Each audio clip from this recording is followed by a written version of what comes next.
ధనుష్ నయనతార వివాదంలో నయనతారకు big shock తగిలింది.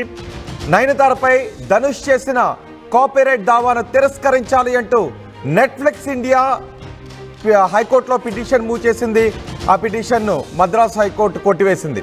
Nayanthara డాక్యుమెంటరీలో Naanum రౌడీనే cinema క్లిప్ను వాడుకున్నారు.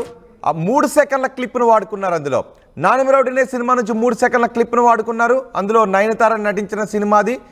ఆ సినిమాలో 3 సెకండ్ల క్లిప్ను వాడుకోవడంతో ధనుష్ 10 కోట్ల రూపాయలు నోటీసును పంపించారు, లీగల్ నోటీసును పంపించారు.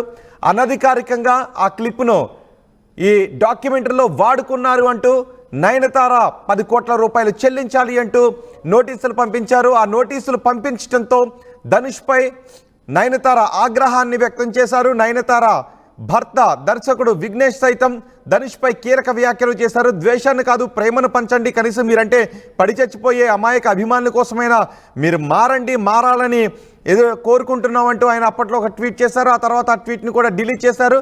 నయనతార కూడా ధనుష్పై విమర్శలు చేశారు. ధనుష్పై తీవ్రమైనటువంటి విమర్శలే చేశారు.